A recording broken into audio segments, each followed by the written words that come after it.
our November meeting of the 2020-21 season. And I'm sure you all know, but CANSCAIP is the Canadian Society of Children's Authors, Illustrators, and Performers. And my name is Sharon Jennings. And I'm honored to be your president. We're thrilled that we can have so many people attending our meetings now because they are virtual. People who may not have been able to attend because of distance, of course, but infirmity or age, childcare concerns, getting out at night, work problems, you work late and it's just very difficult to get to a meeting. And of course, those of us who are just too pooped to go out in the Toronto traffic and try to get here to an in-person meeting through snow and all the rest of it. But we can all now join in fairly easily. And I also know that a lot of people often feel intimidated about coming to an in-person meeting because there's so many famous, wonderful creators in the room. And we all think, oh, why am I here? And we don't feel comfortable.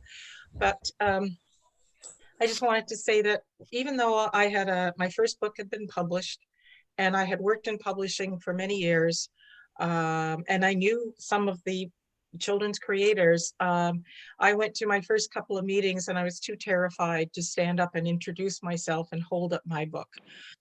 So of course, we hope that these virtual meetings, the virtual meeting place, I like to call it, will allow us all to feel comfortable and safe. And if you're in your pajamas and unwashed, you can just turn off your video and we never will know. So we acknowledge that Canada is home to many First Nations, Inuit, and Métis people. Here in Toronto, I am on the land that is the traditional territory of the Mississaugas of the Credit, the Anishinaabe, the Chippewa, the Haudenosaunee, and the Wendat peoples. CANSCAIP encourages our members across Canada to make a similar appropriate acknowledgement at any meeting that you attend. Please note that you can also indicate your pronouns beside your name if you wish. If you click on participants at the bottom of the screen, you will open up the panel on the right, and then beside your name, it will say that you can rename yourself. Only in Canada, you can sign your pronouns beside your name. He, she, whatever. See that in LinkedIn.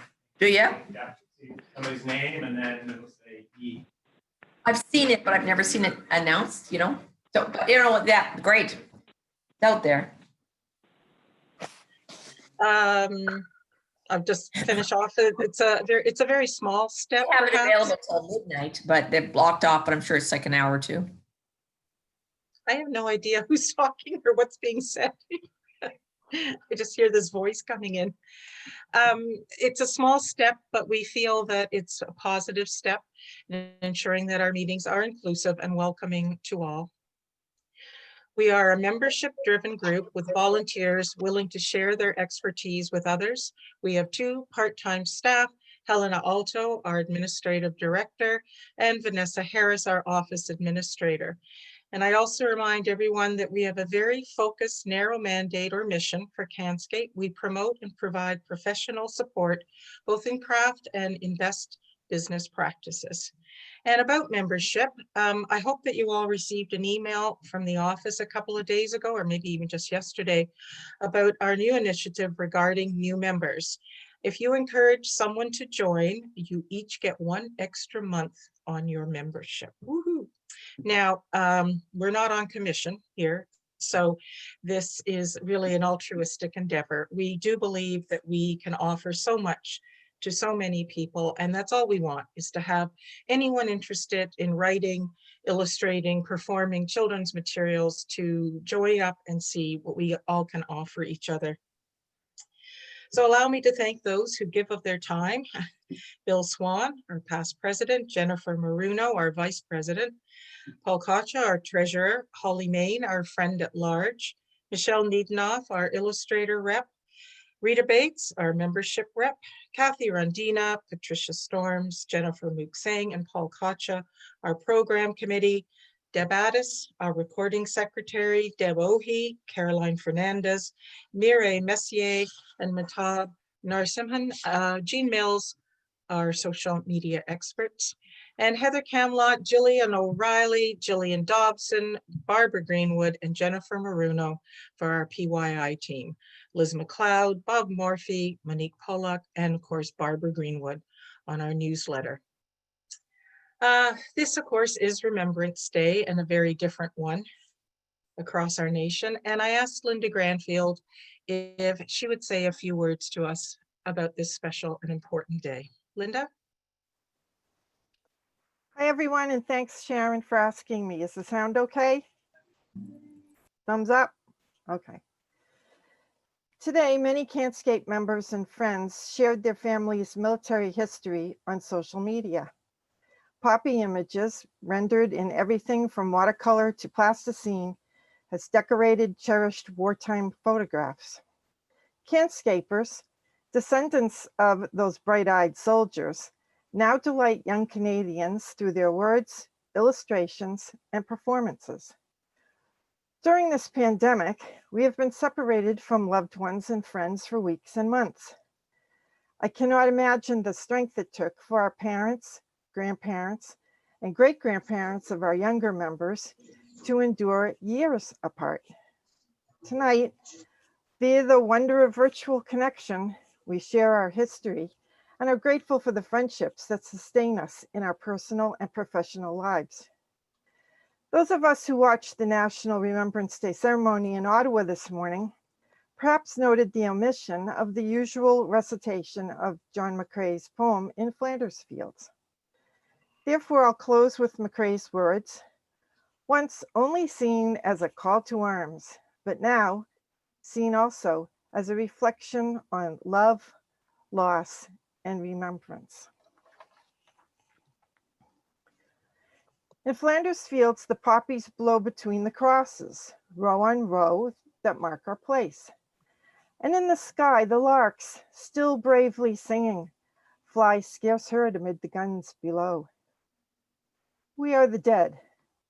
Short days ago we lived, is there. felt dawn, saw sunset glow, loved, and were loved.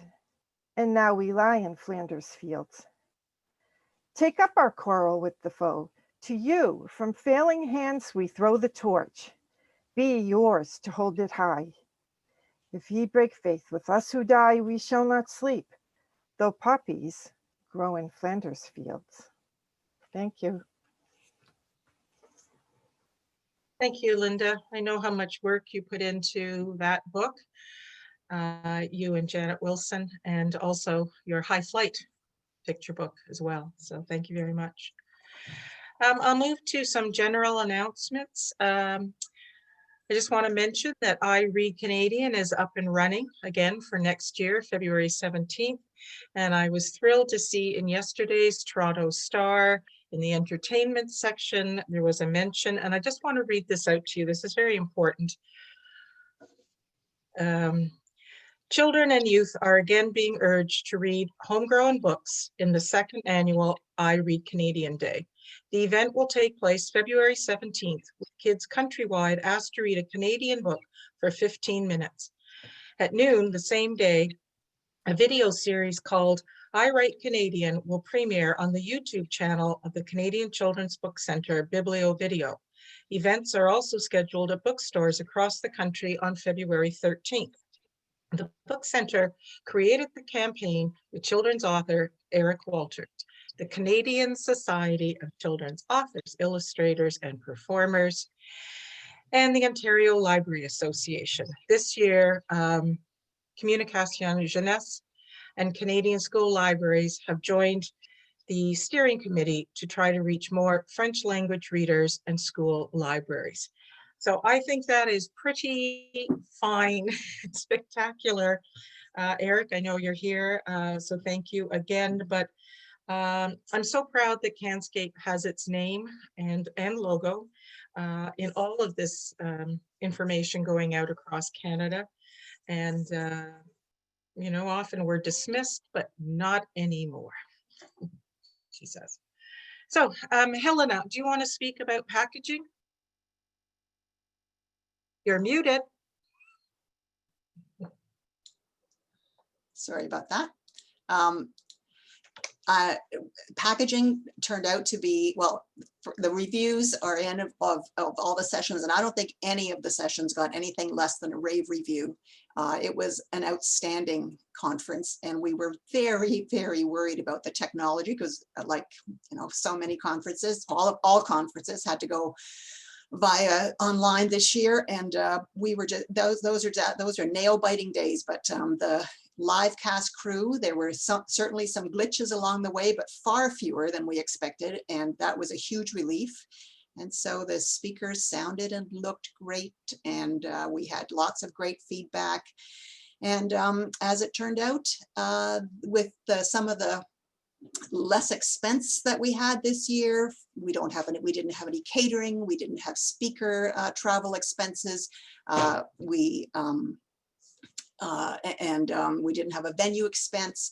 And so we actually ended up doing better financially this year with packaging than we have in the last couple of years. So that was pretty wonderful, because CANSCAIP doesn't get government funding for from most of the time, and so we really rely on the registration from packaging and from people, from our members renewing and taking out memberships, and from people signing up for our webinars. And so we've been doing it on our own, of course, with the support of our membership since 1977. And this year has been a good year for us as well, and which is wonderful and amazing in such a year that's been so difficult for so many organizations. CANSCAIP has managed to hold our own, and that has been wonderful. It's we see every time somebody registers for the conference or registers for this meeting or renews their membership, I get a little notice that comes through in the email, and I have to say that every time somebody renews or joins, I say, yes, thank you. And every packaging registration, I said, yay, another registration. And so we very much appreciate your continued support, and look forward to serving you well into the future for many years. Okay, this is being recorded, so we all know you said that. But thank you, Helena and Vanessa, and of course to the packaging committee, because the volunteer hours from the volunteers were incredible, but I know that you also put in volunteer hours on top of your paid hours, because she just loves us so much. So it was a fabulous day, and if you weren't there, you can still register and do the whole thing whenever at your leisure, right? I'm sorry, Helena, did you have any other announcements? No, I don't have anything else to say. Okay. Except thank you. Thank you again. Michelle Niedenoff, you want to speak about the art show? And you're muted. No, I'm not. Okay, I wanted to make sure that everybody knows that there was an art show that began the weekend of PYI, and will be on the website. I'm not really sure for how long, but certainly for the foreseeable future.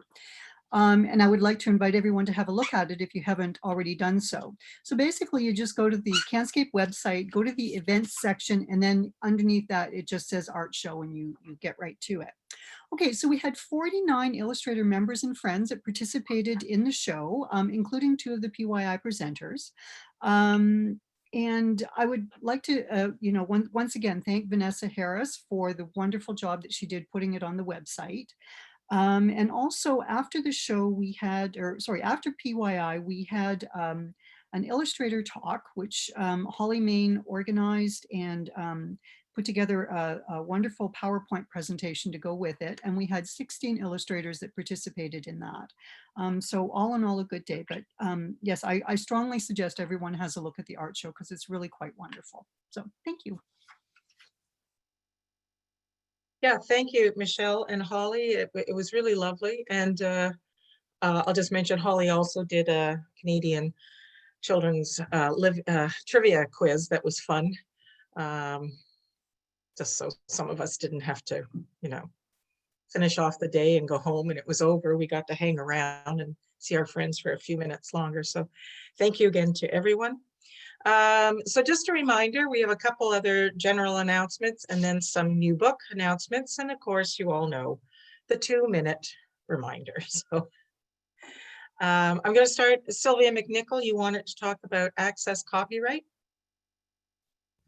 Actually, two things. Tomorrow, Jennifer Maruno and I at 7 o'clock will be presenting at Telling Tales. So if you go to Telling Tales Facebook or Telling Tales YouTube channel, you can see us. The session's recorded, but you can ask us questions, and it's very short. It's only 11 minutes, but we'd love to know that somebody watched it, and I know people watch it later. So some of you on Twitter or Instagram will have noticed that I took a picture of myself holding a book addressed to Prime Minister Trudeau, and I mailed it to him. And this was not blatant self-promotion. I feel awkward about this, but this is a new campaign launched by Access Copyright. And what they would like people to do is put an inscription in their book, whatever they want to mail Trudeau, something, I'm not even sure what. I put a connection note to that this book had sold to other countries and that I toured, and thank you, and do something about the fair dealing, which is kind of awkward because we are hoping his kids read the books. But anyway, and then accompanying that, I wrote a longer letter. So going forward, we would invite other people to do that. And in order to find out more, may I somehow, Sharon, leave Robert Gilbert's email somewhere? Would that have to just be in chat, or would that be somewhere else? I'm not sure. I guess you could put it in chat or ask the office to send something out. Yeah. Okay. So if you want to participate, if you want to autograph your book, hold it up with the inscription, take a picture, put it on Instagram, put it on Twitter, copy Access Copyright, and that, I think they want to have some control over it in terms of, like, not that everybody does it on the same day or something like that. So that's why they suggested emailing them for more details. So I'm going to leave this for a second and find the email and copy it into chat then. Thank you so much. Sylvia, you can also just send that email to CANSCAIP, and then I'll forward it to everybody. Okay, if that's easier, then I don't, Yeah. leave and lose you forever. Thank you. Thanks, Sylvia. Lana Button. Hi, everyone. I'm the CANSCAIP representative for IBI Canada. IBI is the International Board for Books for Young Children, with a number of initiatives to recognize great books and to get great books to children who need them. So you can learn more about IBI, and I hope you will consider joining IBI by checking out our website at ibi-canada.org. I'd first like to congratulate Eric Walters on behalf of IBI Canada for his nomination for the 2021 Astrid Lindgren Memorial Award. The ALMA is the highest international honor for creators of children's and youth literature. I also wanted to let our members know that our Reading for Refugees program is continuing virtually. It's a story time for children who are new to our country, and we are looking for more volunteers. So if you're interested in becoming a virtual reader for the Readers for Refugees volunteers, you can be home in the comfort of your home, and you will be reading to children in their homes. You can contact our coordinator directly. It's Patty McIntosh, and her email is pmcintosh, MCINTOSH, @shaw.ca. And I'm going to add that to the chat. So thanks. Thanks, Lana. All right, now we have some new books, new creations, and I will begin with Heather O'Connor. Hi, everybody. Can you hear me? Yes. Oh, great. I just wanted to let you know that I've forgotten a couple of times to tell you, but I have a new book out called Fast Friends, and it comes in French as well. It's called Amis Instantanés. And I'm very, very happy. It was illustrated by Claudia Dávila, who's brilliant, and it's been nominated for a Blue Spruce Award. So that's going to be a real adventure, and I'm so excited. Ted Staunton and I have been doing some events since our books came out at the same time from the same publisher. His book Friends for Real with Ruth Ohi came out at the same time as mine. So we've been doing some virtual events and some live events. It's been lots of fun. We've got one coming up November 28th with Whitby Public Library and Ajax Public Library. And I have a little piece of brand new news. I just signed a contract today for, what a coincidence, a dual language picture book with Second Story. So I'm so excited to hear the speakers today. Thank you. Perfect timing. Thanks, Heather, and congratulations. Two congratulations.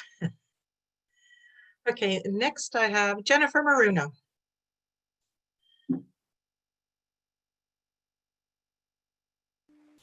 Hello, everyone. This book I'm a little late of talking about only because obviously it got caught up in the COVID. This is my latest book, Until Niagara Falls. It's a middle grade reader, and I thought instead of me telling you what it was about, I would let the Canadian Children's Book Centre tell you what it was about because they reviewed it in this month's magazine. So it says, Jennifer Maruno has written a heartwarming story about friendship, courage, and learning when to do the right thing. Set in Niagara Falls, Maruno introduces us to the Great Blondin, the man who walked across the falls on a tightrope for the first time in 1859. The story inspires the main character to act bravely. Middle grade students will find this a feel-good story, a quick, enjoyable read, and will easily relate to the challenges new friendships can present. So that's Until Niagara Falls with Dundurn Press, and it came out this spring. Thank you. That's great, Jennifer. I know you were really disappointed that you couldn't present so much earlier, but congratulations to you. Nancy Hartry.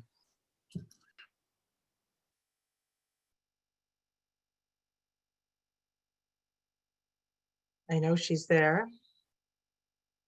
This is the seance portion. Am I unmuted now?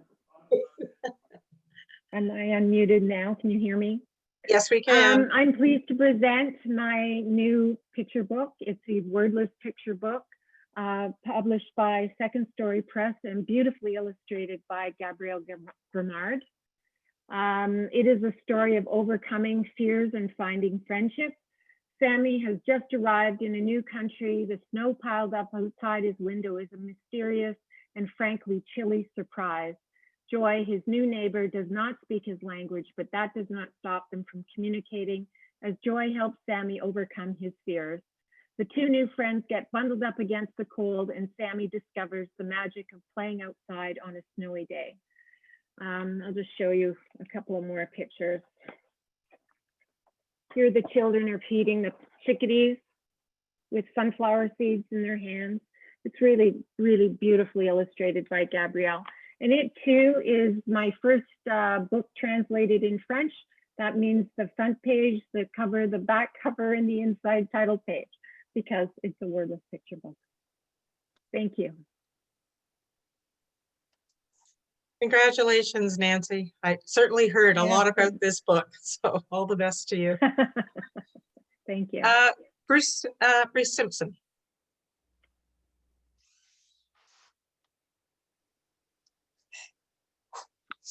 Here we go. Hello. Hi, I'm a Hamilton kindergarten teacher, and I've just self-published my first children's picture book. It actually just got to me on Friday at noon. And it is called Paislee and the Talking Tree. I'm teaching kindergarten online, so I'm kind of used to this, but I usually use my computer, not my phone. And Paislee is a little girl who is delighted to find out that the maple tree next to her house has struck up a conversation and said hello. And she is kind of enchanted and engaged with this tree, finds out that the tree is thirsty and runs to get her hose to give it a drink. She's a very caring little girl, and learns that the tree's name is Sugar, which delights her because she loves sugar. And they just kind of have this bonding experience that ends with her realizing that she has a relationship with trees that she wants to nurture and learn more about trees and kind of the urban canopy. So I just want to show you a few pictures. Ray Bates did the illustrations. She's an instructor of fine art at Sheridan College and the Dundas Valley School of Art. She's a third generation professional artist. Both her parents were artists, and both her maternal grandparents were artists. And she would like to get more into illustration. And as you can see, I think she is a fantastic artist. And I've had a great reception from the children in my school with Paislee. And I had 1,000 copies made, and I'm kind of burning through them actually. But I would love to get a publisher involved, being not really the person that wanted to be a distributor and marketer and everything. There's a double spread. I don't know if you can see it very well. And it kind of finishes with Paislee giving the tree a really nice hug and thanking her for the friendship. And Greg Smith from Blind Pig Press did the design. He did really nice end papers from the sketches of Paislee in the book. I'm just thrilled. There's a website, brucesimpson.online, that has kind of more information. And I did write a little song because I sing and play guitar for children. So I wrote a little song about the book, which is also on the online. So just beautiful washes, and I can't explain the art very well. I'm not an artist, but I'm having a great time. So I wanted to share it with everyone. And I just did a podcast last week for Mohawk College Radio. And I've got it in the local independent bookstores, the Different Drummer, King West Books, and Epic Books in Hamilton, and the Printed Word in Dundas. So yeah, I'm hoping to learn more about who to talk to and which press would be suitable for my particular book. And nice to meet everybody. Well, congratulations. Is that time? It looks like a it looks like a beautiful book, beautifully produced, and all the best going forward. You seem to be doing all the right things. So we'll keep our fingers crossed for you. Yes. This is the place. Anitha Robinson. I am so excited. It's my debut picture book. It's called A Family for Faru, and it was published by Pajama Press and just gorgeously illustrated by Karen Patkau. It's the story of a young boy, an orphan rhino, and their journey across the African savanna to find the little rhino a new family. It was inspired when my daughter, she went to South Africa and volunteered at a rhino orphanage. And then we also went along for part of it, and we just had this lovely time seeing all these amazing animals. So came back and wrote this book, and I will be donating 40% of royalties, if there are any royalties, to 4 rhino charities, including Care for Wild, which is the rhino orphanage my daughter volunteered with. And it's available like online at Amazon and Indigo, but a different drummer in Burlington has generously offered to donate $5 from each book that's sold to Care for Wild, the rhino orphanage where Lissy volunteered. So that was very nice of him. And I'll just show you one picture. I mean, Karen did such a gorgeous job. I don't know if she's on here either, but she made him as cute as I thought he would be when I was writing this story. And then the colors are just so gorgeous. But anyway, that's it. Congratulations, Anitha. Many of us know that this is a project that was dear to your heart, and Anitha does a lot with rescue animals. So that's terrific. Good for you. Thanks, Sharon. I have one last person, Marie Powell, not least, but on my list. Marie Powell. Thank you.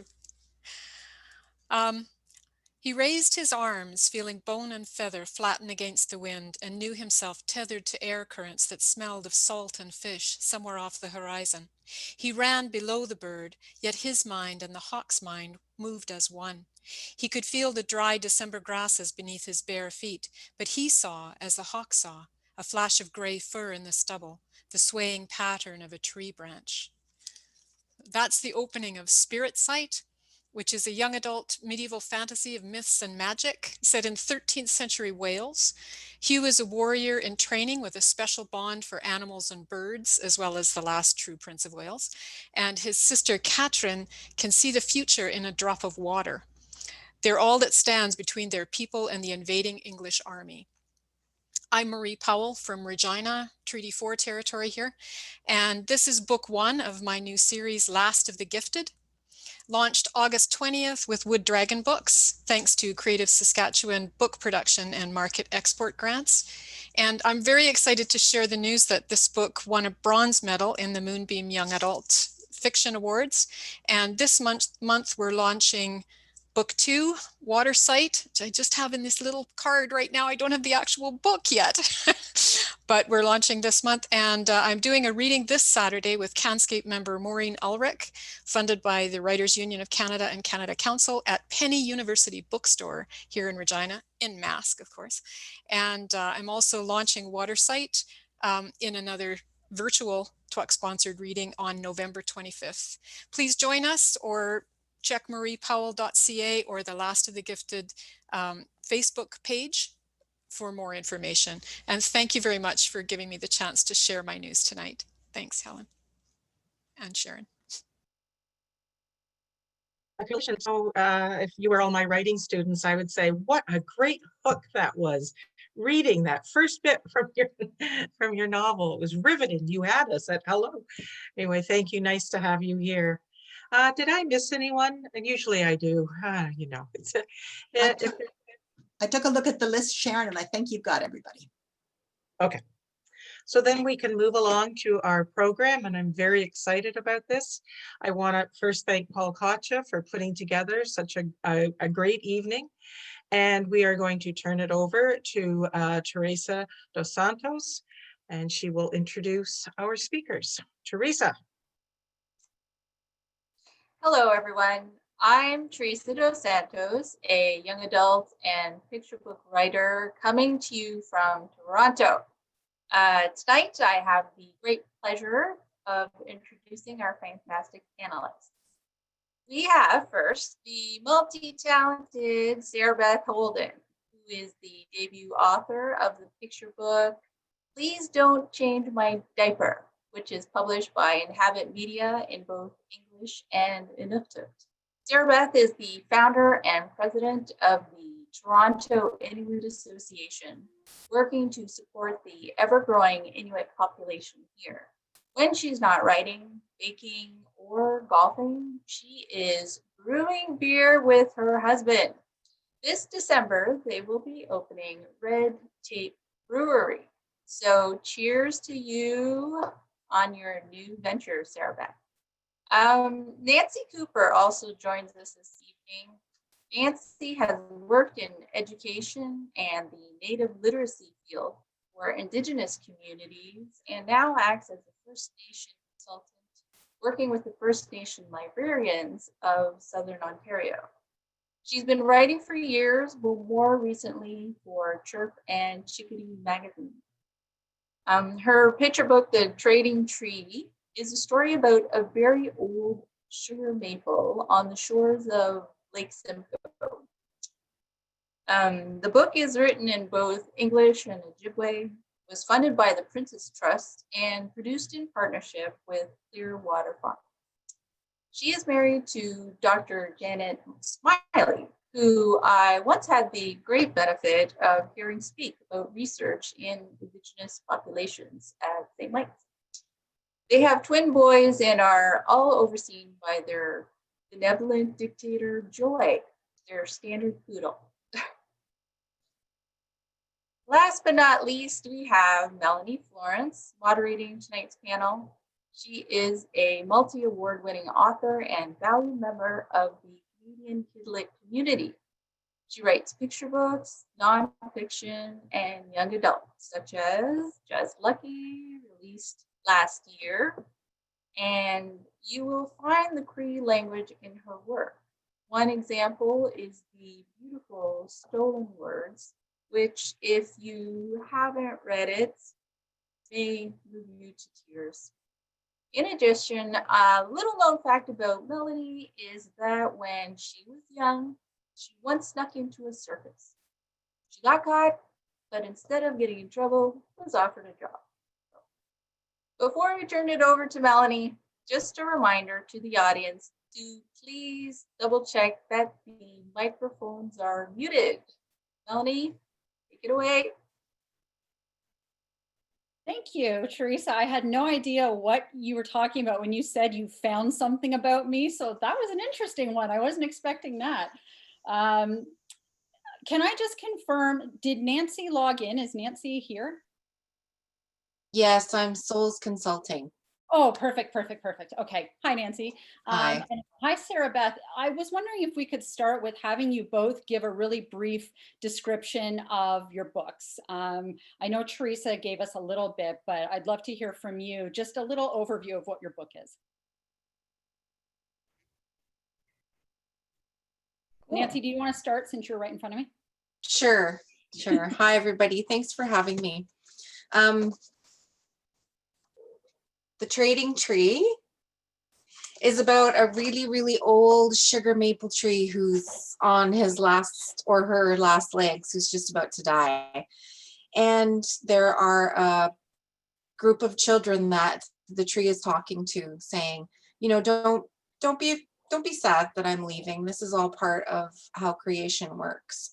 And while you're here, I'd like to talk to you about some of the things that have happened around me in the last 200 years. Then the tree goes on to talk about how there used to be trading times way back when the settlers and the indigenous people would come together and trade really important things that helped each other survive the cold winters. The tree also talks about how very important it is that we all learn from one another and make sure we don't make the same mistakes that have happened in the past, that we learn about each other, ask questions, make friends, and be kind. And it absolutely does it very effectively. I loved your book. I just read it recently, and I think it's beautiful. Sarabeth, do you want to tell us a little bit about your book? Sure. My book is Please Don't Change My Diaper. It's about a baby who thinks that the world is falling apart because a diaper change is looming. Spoiler alert, it keeps on turning. I thought it was really clever. It was not what I was expecting when I, when I picked it up. It's adorable. I really enjoyed it. Both of you, I'll start with you, Sarabeth, because you're on screen. Was it always a consideration to you as an author to have your book now translated and published in an Indigenous language? Did you bring that up with your publisher, or did your publisher approach you about it? This is my first book. I wrote it. It was inspired by my son Raymond, who to this day hates having his diaper changed and will fight it tooth and nail. But I approached my publisher, Inhabit Media, who I had worked with through the work that I do with Toronto Inuit Association, and they're an Inuit-owned publisher. And the books that we had made available to the community here in Toronto were available in both English and Inuktitut. So it was always a consideration that it would be available in Inuktitut. Nancy, yours was written, wasn't it kind of the idea that it was going to be a dual language book as it was published? Is that how it came about? Was that the first thought in publishing, that it was going to be dual language? Yes, one of the really cool things that the Prince's Trust has as its goal is to have dual language books published. So this is one of many. Now, has it been a challenge for you both to find translators for the books? No, we had Elder Myrtle Jameson from Christian Island do the translation, and she did an awesome job. I don't think that they had a hard time finding her. Sarabeth, your book is written in rhyme. So how did that affect the translation? Were you concerned when they started translating it that it was going to lose some of that playfulness in the translation? Did you have any input in the translation itself? I think my concern about the translation, my publisher found the translator, they work with translators. So my concern when it was being translated, you know, I knew that some of the rhyming would be lost just because of the way that the language works. It's a very different function. So the loss of rhyming wasn't my huge concern. It was more, you know, the message and the playfulness, how that would be maintained. And also that it would be translated into the dialect of my home community, which is Pangnirtung. So my mom actually ended up helping out with the translation just to get it right, because, you know, I wanted to be available for her to read to her grandchildren, and without kind of tripping over it. She speaks several dialects because of her occupation. So just making sure that that playfulness was there. I'm going to jump ahead, actually, because you've spoken before about how your mother was kind of a presence looking over your shoulder, as you wrote. And I mean, so having it translated had to have been something that was really emotional for you, you know, with your mother being fluent. You know, do you want to talk about that, about how, like, what it meant to you, having your mom sort of watching the process, and what it meant to you to have it translated into a language that she could actually read? I think today is a very emotional day, just, you know, being the granddaughter of a veteran, but also I kept the notes that my mom had written, because I'm like, one day I'm going to look at these and I'm going to see my mom's handwriting, and it's just something that I'm going to want to keep, because they're just notes about the translation and kind of going through it. But I think the emotional aspect of it is my mom went to residential school, and she didn't want her kids to be called dirty Eskimos. So when I was growing up, she was always extremely hard on me with spelling. And I was always the kid who had to win the spelling bees in class. And I always had to get it perfect. And, you know, my mom always wanted to make sure that I never had issues with that. But in that process, you know, Inuktitut was one of my first languages because of the time that we spent in Pangnirtung when I was little. But then growing up mostly down south, because we moved every 2 years because of my dad's job, I lost it. And as a teen, as an adult, I wasn't able to speak with my grandfather, just because I had experienced so much loss of language. So it was a big process. It was really amazing, because as I get older, I have these conversations with my mom, and going through that process, you know, I say the word "to my great delight," or I say "to my great delight" in the book. And so going through the translation and realizing there is no word for delight in Inuktitut. And we had a discussion, you know, Inuit are a survival people. You live in the Arctic landscape, and, you know, traditionally people are busy all day long, just making sure that their family is fed and has roof over them, as is with Indigenous cultures more recently, just because you live with the environment, you're part of the environment, so you have to be prepared for that. And so I was like, Mom, how do we say delight? And so it was a discussion, which was really interesting. But yeah, that's it. I want to, before I continue, I want to thank you for sharing that. And I'm sorry, I didn't mean to kind of, you know, take you to that place there. That was really touching for me. My grandfather's also a residential school survivor, and had no, well, a long story. A lot of the people here know it, but you know, he's the reason why I include the Cree language in my books. So I get that. I get, you know, what it means to you. So thank you for sharing that.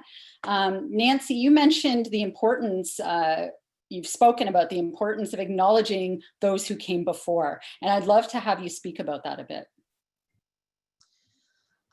Sure, Sarabeth, you might make me cry too. It's been one of those days.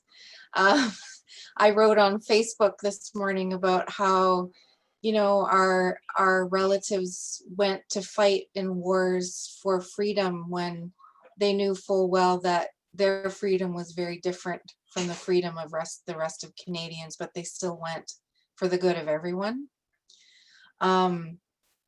Anyways, a lot like Sarabeth, my mom didn't want her children to be called dirty Indians. And one of the ways that she chose was to not teach us our language. So my two brothers and I were never taught that.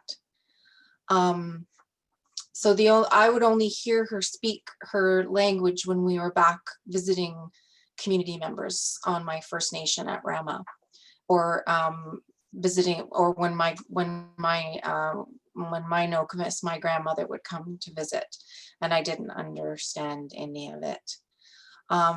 So when I talk about those who come before, I really want to really make sure people know that how important it is that my sons can pick up this book and go, oh yeah, mom wrote this, big deal. It's in one of the languages that we're really proud to know that where we come from. It's normalized. They're proud of who they are and where they come from. And to have in just one generation have broken that horrible feeling of, I don't want my kids to be called dirty Indians, is, you know, I've achieved my goal with this book, because my kids can pick it up and take it to school and say, my mom wrote this. Absolutely. I mean, that's an amazing thing. And I think that's why it's so important to have books, not only that are translated into Indigenous languages, but that are released as dual language, and that make it, I don't like using the word, but normal to see a child in a book go between languages or speak their language. And it's just, you know, like, we've lost so much. We've lost so much over the years. So I think it's beautiful that you're both seeing your books come out in these languages that your children can pick up, that other children in your communities and other communities can pick up, and that people who have no knowledge of the language can pick up. And maybe it is always fascinating to me when I watch a kid read a book that has Indigenous language in it, and they're trying to learn how to say the words. They want to learn how to say the words. And, you know, they respect that history. And I think it's an amazing thing that you've both, you know, found that so important to include Indigenous language in your book. I'm curious if you've had any roadblocks as Indigenous creators with the path to publishing, if you found any roadblocks or any issues just as an Indigenous author and Inuit author, you know, what has sort of been thrown in your path? Sarabeth, do you want to I'm go sorry, first? I should have picked one of you. Sarabeth. I don't think that I found any roadblocks. Maybe in my own head, you know, like, can I do this? But I That think counts, right? I don't think that that's specific to Indigenous people. I think everyone kind of has that. One thing that I did realize post-publishing, you know, after all that editing, is we missed the typo of my name in Inuktitut just on the cover. Everywhere else in the book, it's fine. And then afterwards, I was like, I emailed them and I was like, we forgot our final. So the final is in syllabics when you have a smaller version of the syllabics at the end. So in Inuktitut, you have these finals and it's like a very gentle ka or a very gentle ka at the end. So we forgot that on Mittuqala.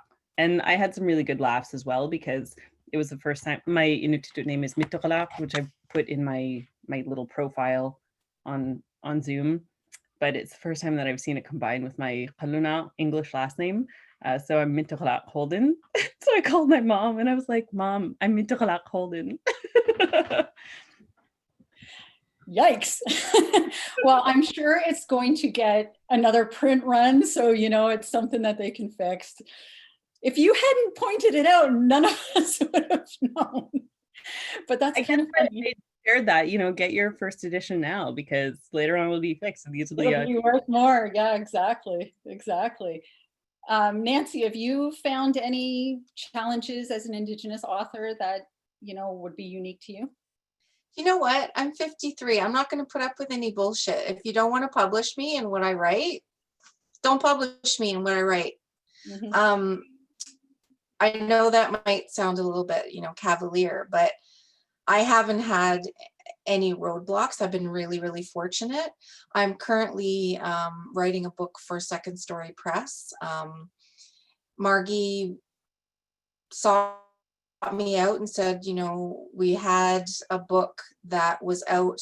Do people remember Mummy and Mama Are Getting Married? It's way back from the early 90s or late 80s, I imagine. And one day over a meal, I was telling Margie about our family story, which is so nutty and convoluted. But basically, we believe that our children choose us from the star world. And we're a same-sex family. And so Margie said, yeah, we want to publish you. So she just keeps bugging me. Have you written it? Have you written it? Have you written it yet? I don't know if we're going to make it into Anishinaabemowin, but I've had great luck with Chirp and Chickadee. You know, we've been getting some amazing Indigenous illustrators. I'm also really lucky because part of what I do in my work is I administer the First Nation Communities Read Book Award, and it's a national Indigenous book award. So I kind of, you know the ropes in that way. So I'm really, really fortunate. So far, so good. You will love working with Second Story and Margie. I've done 2 books with them, and Margie's incredibly supportive. So I'm excited to see what they do with you, definitely. So let me then pose this to you and then go to Sarabeth. Do you feel that the publishing industry as a whole, not just the houses that you've worked with yourself, but do you feel that the publishing industry has done enough to promote and support Indigenous creators? No, they're getting there. It's slow. Scholastic has just put a call out for BIPOC authors, which is super awesome. You know, I think there's a lot more work to be done, but I have hope. Yeah. Sarabeth? I think, you know, I'm working with an Inuit-owned publishing company for my children's books. So they've done a lot of work for Inuit authors and created lots of opportunities, and they also provide guidance. This was my first book. So I recently submitted this year I submitted a manuscript, and they just don't have the capacity for it. And so they offered to provide some publishers' suggestions on who I could, you know, submit this manuscript to, because it has potential. So, you know, looking at their publishers and being fairly new to this industry, I looked at the suggested ones and other ones. And there's a lot of publishers who don't have, you know, supports for Indigenous authors or BIPOC in, you know, their submission guidelines. I think the challenge for Indigenous authors in Canada, if you're from a small community and you're not familiar with how things work, because, you know, you don't have that support, you don't have those people in your community who have that experience who you could reach out to, and it could be really intimidating. So I think, you know, there's a lot of work to be done in how to make it less intimidating and how to create opportunities so that Indigenous authors realize that they can, and that there are supports out there for them.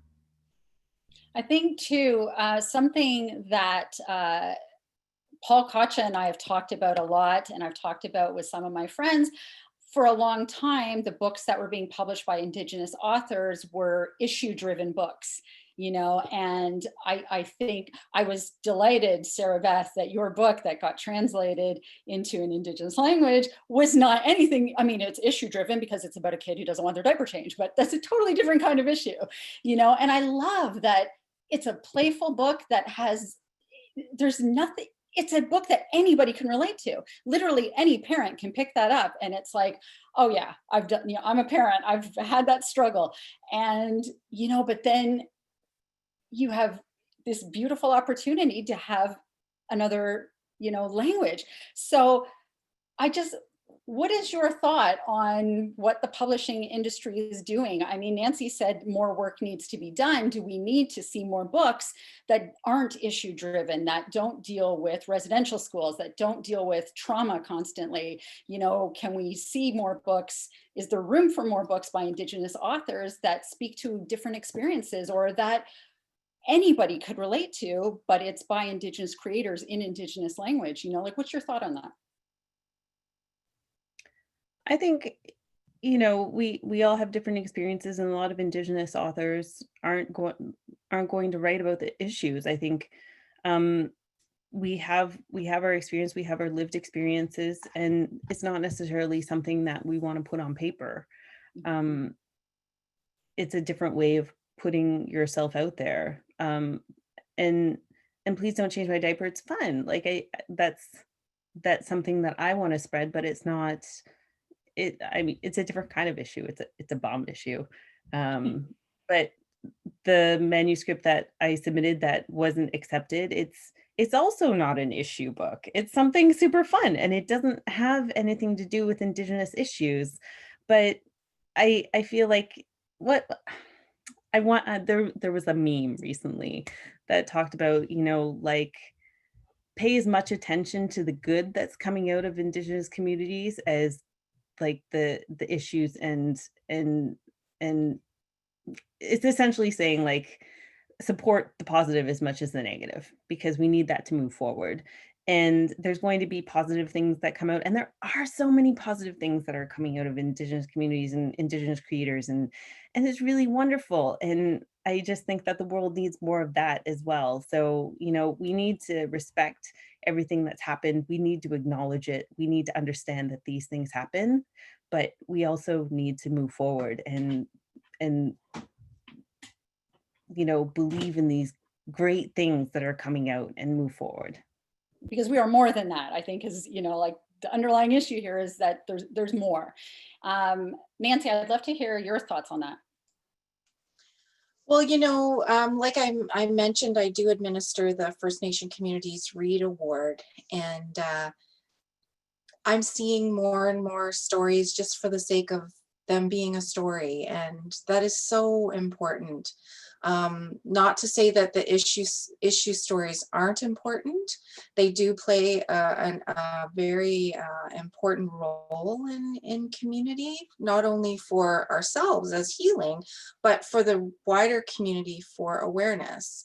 You know, show of hands, who knows what an Indian agent is? There's a whole book right there about how our communities were affected by the Indian agent.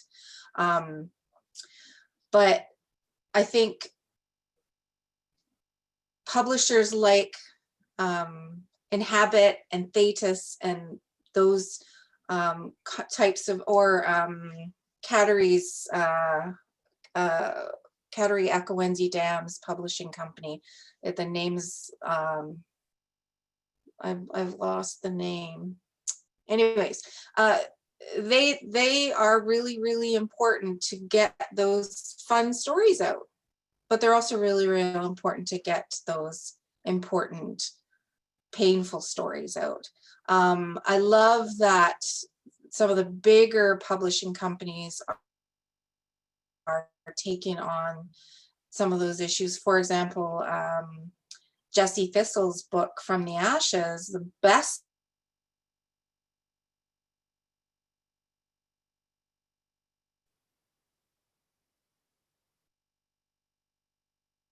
Okay, I think she's frozen. It's not me, right? Okay. Okay, hopefully that resolves. But Sarabeth, I'll move on with you then while hopefully this works out.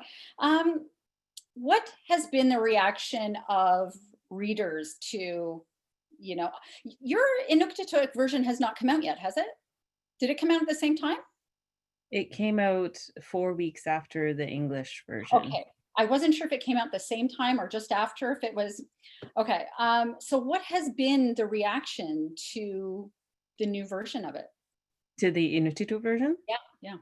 It's been very positive. I was surprised. It came out the day before my official book launch. And so I had a Toronto pickup thing before my virtual launch. And people were really excited because I had this, you can buy it online from the publisher and then pick it up when you pick up your book launch treat bag kind of thing. And I was surprised that copies sold. Like, it was 24 hours. So people are really excited. And I'm hopeful that people's Inuktitut will improve, and this will just give them an opportunity to kind of look at it and improve their Inuktitut reading skills as I'm doing. Or learn some. Yeah. Right? Is Nancy back or? Yeah, I'm really sorry. I've got everybody on their computers, so I threw everybody off. It happened. So let me say that I 100% agree with everything you were saying. I think there is space for all the unique Indigenous stories, you know. So let me say that, and then go to what has been the reaction of your book, you know, the dual language aspect of it. What has been the reaction to it? Well, the day of the launch, there were actually people who represent the Prince's Trust there. So they were speaking their British accents. It was quite amazing. And they were quite amazed at, you know, the tree, because we were launched right in front of the tree and that kind of thing. So I think some of them had, you know, no clue about Indigenous languages, but they belong to the Prince's Trust. They're very supportive and wonderful. And it was really, really amazing for me to be able to say to them, you know, when my mother was 6 years old, she was punished for speaking her language. And now, 2 generations later, my son is here celebrating with us. I've received amazing just anecdotes about the book. I ran into somebody who said, you know, I'm only speaking Anishinaabe to my baby. Wow. So that's why I bought this book. So she's raising her child just speaking Anishinaabe. Other people have reached out, you know, I'm learning it as an adult, and I'd love to find out where to buy the book, that kind of thing. So it's part of some language classes, which is really neat. Yeah, so it's you know, it's slowly, because it's not really being there's not a huge marketing budget behind it or anything like that, but it's slowly getting out there. Well, I mean, a whole bunch of people just heard about it here, so I think yes, exactly. So that's good. I'll start with you because you're right in front of me on the screen again. Are there any Indigenous books or creators that you've read lately that you'd like to recommend?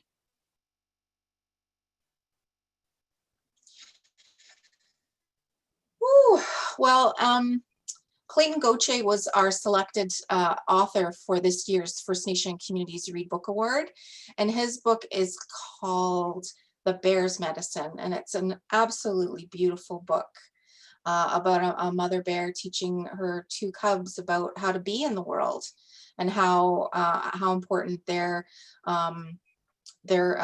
relation in creation is, not only for them, but for the rest of creation. It's a really, really beautiful book.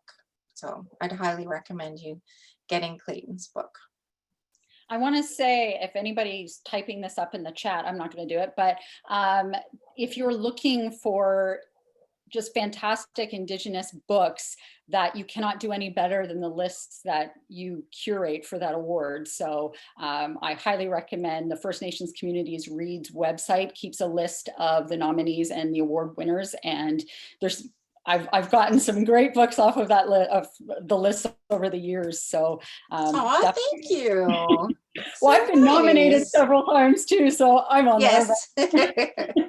But Sarabeth, is there anybody that you have been reading or that you love that you'd like to recommend? I don't do a whole lot of reading for myself these days, just because I have 2 kids and I'm opening a brewery and, you know, all these other things. Our favorite children's books are by other Inuit authors. Sephora Mearns has one, It's Time for Bed. It's really great because it includes like a lot of the Arctic animals. And so it's, you know, the imagination of this little kid who doesn't want to go to bed. Imagine another kid's issue. And it's very the theme there, definitely. And Nancy Mike has one called Indispi and Her Seagull, which I really love because it's based in Panoktok, which is my home community. And one that I'm dying to read, if I ever get some time, is Taktumi. And it's an anthology of horror stories. And if there's one thing that Inuit are really, really good at, it's telling scary stories. So I'm really looking forward to digging into that eventually. There's one thing I wanted to ask you, and Teresa, I'm going to turn this over to you in a couple of minutes, but I'd love to hear you say the title of your book in your language, because I'm not sure what it would be. So I'd love to hear you say it so that we can all hear it. Are you ready for this? Because my son, he like pushes the book out of my hand because I'm so slow when I'm reading. Katakvika asidik tail liu kak lo. Amazing. Amazing. Okay, last question before I turn it back over to Teresa. I'd love to hear what you're both working on now. Sarabeth, you're right in front of me on the screen, so I'm going to start with you. I know you're working on your business and you're working on your kids, but do you have any time to write now, or at least brainstorm, or what's in your head right now? What are you working on? I was told that I'm not allowed to share yet, but I just signed my second children's book agreement. It's coming out fall 2022. Amazing, congrats. Thank you. I just want to say I'm really excited about this one because I've incorporated more Inuktitut language into the book itself, like in the English version. And one of the goals that I had after writing this was, incorporating it in a way that speaks to kids who are multicultural. So like my husband is Kaluna, he's white. And so my mother-in-law has been learning things because there's Inuktitut that we speak in the house. So I'm Anana and my husband is Atata, which is mom and dad. So they're like things like that, like everyday things that we use in Inuktitut. And I know that there are many households who do the same. If you're from another country or, you're indigenous and you speak these things at home, but they're not things that people outside would understand. So one of my goals is to create more content where people can kind of relate to this and, share this indigenous language in that way. And then the manuscript that got rejected is a cookbook, and it's the COVID cookbook. So one of my neighbors and I, when we were all locked down, we didn't see each other for months, but by the time June rolled around, we had exchanged over 50 recipes, and it was all comfort food. And she's Asian American. She moved here from California 2 years ago. So we shared a lot, and we were just so excited, and we would share these stories, and we were like, we could write a book about this. So that's that. I think that's super cool. And I totally agree with you. It has always been really important to me to include characters who speak Cree in my books. And it's just the commonplace thing that there's, that words come out, and it can even be words that are kind of mixed in, as you know, right? So that's been something that I've really been passionate about. So I really appreciate that you're doing that. And I'm excited to see what your project is when you can tell us more. Is it a picture book? Can you tell us that? Yes. Okay, good. Nancy, what are you working on?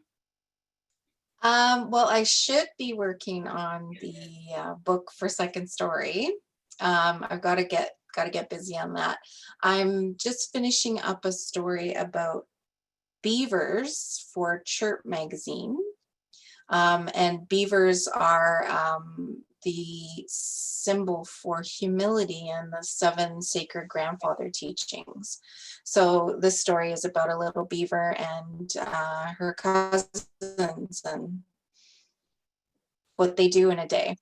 One of the other things that I need to start working on is an anthology that my auntie Maria Campbell, who's the author of Half Breed,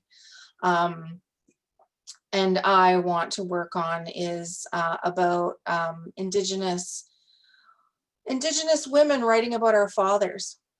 We hear a lot about our grandmothers, you know, our Nokomises and that kind of thing, but we don't hear about our fathers. We don't read about our fathers. We hardly ever write about our fathers. And I'm really, really excited about working with Maria on that one. Wow, that sounds amazing. And you're right, that's so weird. It never occurred to me. We hear a lot about grandparents, but fathers are not something that you commonly see written or read about. So no. That's amazing. I think that has great value, actually, and I think you'll both do an amazing job with that. So I'm going to turn this over. And when Maria Campbell tells you to do something, you do it. Yeah, definitely. Thank you so much to both of you for sharing just all your words. I really appreciate it. I'm going to turn it over to Teresa and step back here. Thank you. Hi, everybody. Me again. Wow, what an amazing talk. Thank you so much, Nancy, Sarabeth, and Melanie, for inviting us into your experiences and family histories so generously. I love what you were saying about, you know, just now you were talking about stories and fathers, and I'm working on a picture book myself about my father. We're, you know, Portuguese kids, small town Ontario, and the feeling I'm getting writing this story, wow, it's just like nothing else. Sarabeth, I love your mother's connection to the book, and if I may say, you made me think about, you know, collaborating with my mother. She's 9 years old. She's Portuguese. She's an unpublished poet. Why don't I make this work? I don't know. Nancy, I love how you said you're 50 years old and you're not putting up with anything. Yes. I really look forward to reading all your stories in the future. If you haven't had a chance to read their books, I suggest you do, everybody. So December is coming. Next month's meeting will be the 2nd. Excuse me, Teresa. Yeah. We actually have a couple of questions for Okay. Sorry, I was ending the whole thing. That's okay. So Trudy Romanek has a question for Nancy. She says, with such a wealth of Indigenous oral history and stories, how did you decide this was the story you want? This was the particular story you want to tell? And do you already have others in your sights for the future? Okay. Well, actually, I was approached by Annabelle Slate, who was actually, she started Chickadee magazine way back in the day, and she is a volunteer with the Clearwater Farms and the Ontario Water Center, and they got the money from Prince's Trust to do a book. So they knew they wanted to do a book about this tree, and she asked me to pitch a story. So I said, why don't we do it from the tree's point of view? That tree's been around for 250 years and has seen a lot of stuff. Let's do it that way. So that's how that happened.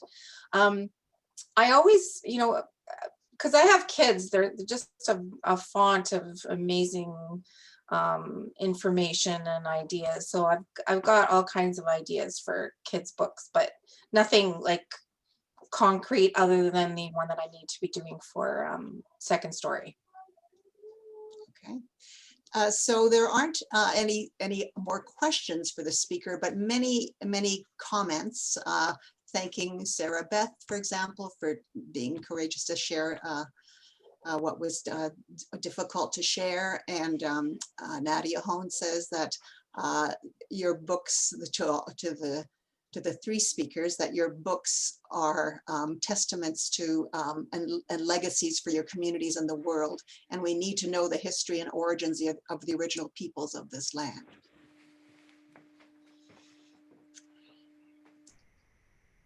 So there is one other question from Barbara Simmons, which isn't to any of the speakers. So I'll put that question out there as well. Barbara Simmons says that she has self-published and her picture book has been priced so high that she can't in good conscience sell it in Canada for $30 or $40, not including the currency exchange and shipping.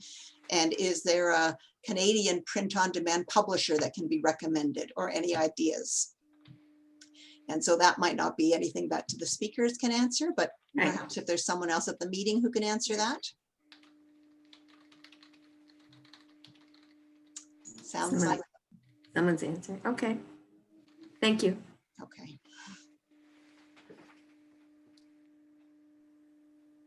I'll just keep doing research.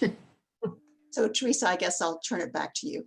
Oh, I had one more. I had a question. I just posted it. I don't know if it's too late. No, it's not too late. It's to the panelists. Excellent. I will scroll down to get it. So that's from Nadia. Nadia Holden, she says, to Nancy, Cheryl, and Melanie, your talk about losing and preserving language has deeply resonated with me. As a first-generation Black child of Jamaican immigrants, do you have any advice for other BIPOC writers, authors?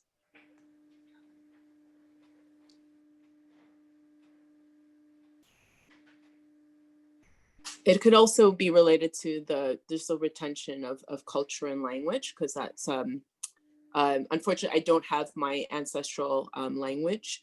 It was a language that the language that is spoken in my parents' country is made up of a mixture of the languages that came. So I'm just interested in that whole concept of culture, retaining culture, and I just wanted to know if you had any advice or thoughts on how. Yeah, just any advice for other BIPOC authors and aspiring authors. I guess it's the journey that we're all on of reclamation and healing and you know, stopping the shame of being who we are. Learning to be proud and relying on our resilience to get us through the day. Finding community, be it other Indigenous people or other people of color, and finding that support, I think, is really, really important.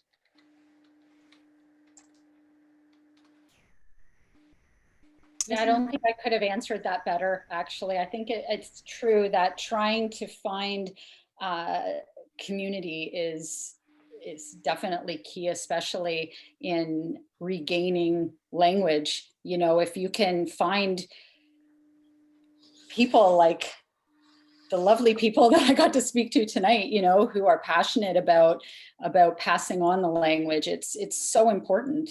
You know, like so much of our language has been lost that I value so much creators who are passionate about sharing that language. Thank you very much. Jack, this is Asayala.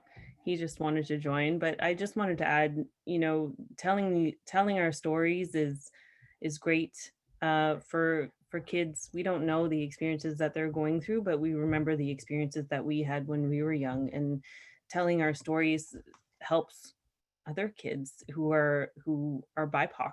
And I think it's really important for them to be able to relate to someone who looks like them.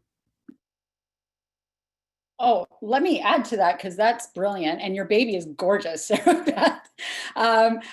You know, we all have very unique experiences as well. And I think it's important to recognize that. And, you know, like my experience is not going to be anywhere near the same as Nancy or Sarabeth. So my stories won't be the same and they won't reflect the same audience necessarily, you know? So I think kind of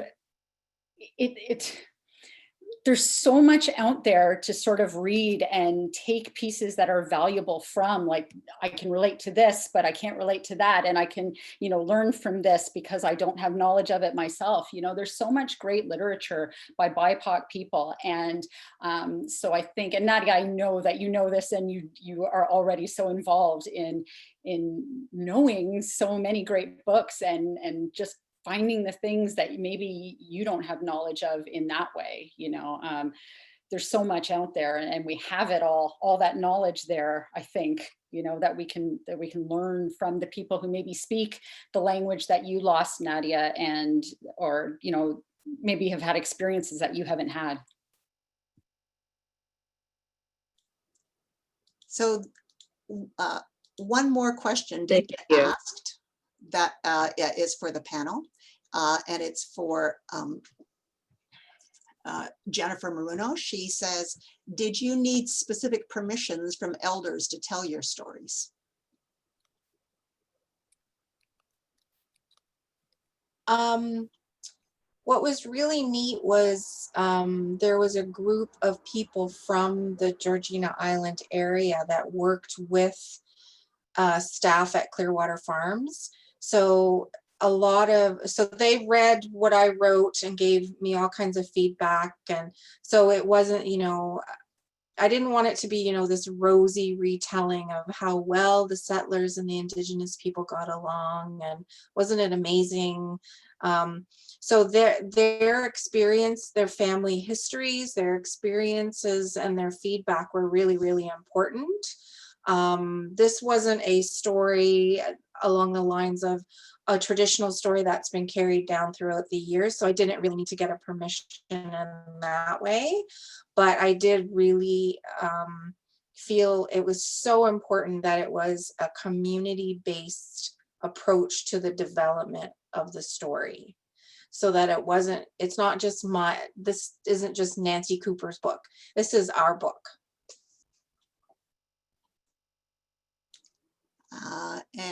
I think this will probably be the final question. Paul Kocha asks, did you discover more about yourselves in writing your book? And if so, what?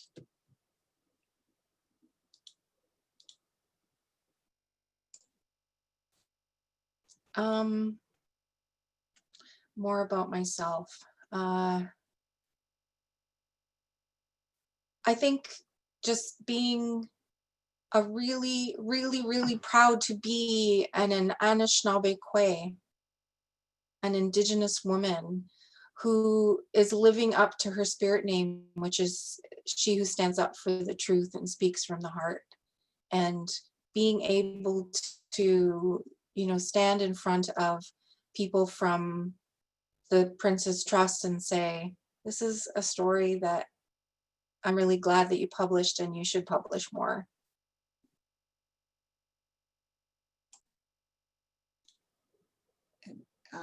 Sarabeth, do you have anything to add? I discovered that I like to rhyme. I don't know. I think it's, you know, my grandfather always said that school is the place where you learn how to learn. And I think life is a learning journey, and there's always things to discover. So, yes. So I think that is it for the questions. Teresa, are you taking things back now? I'm taking things back now. So thanks again, ladies, for Sarabeth and Nancy and Melanie for taking us on this journey tonight. Next month's meeting will be the second Wednesday of December. That's Wednesday, December 9 at 7 p.m. Eastern, where we will be joined by illustrator Charlene Chua, and you may recognize her work from the Amy picture book. See you there. That's it. Thank you, Teresa. You did a great job. Thanks so much. And thank you to Sarabeth and Nancy and Melanie. You're a wonderful moderator, and we will be calling upon you again, I'm sure. A huge thank you to everyone who attended tonight. Sylvia McNichol said that she can't stand being muted for our whole the whole meeting and is wondering whether we can investigate having breakout rooms. So this is a little bit more technology for us to master, but it is certainly a good idea. Thank you, Sylvia. It's just an opportunity for us to, you'd be assigned into a breakout room and get to chit chat. I can't see Helena's face right now. She's probably giving me the no, we're not doing it. But I know we all miss talking to each other and hanging around the coffee table and I'm actually giving you a yes, Sharon. There is nothing CANSCAIP can't do now. That's right. We're on a roll. How hard could it be? This is being recorded, Helena.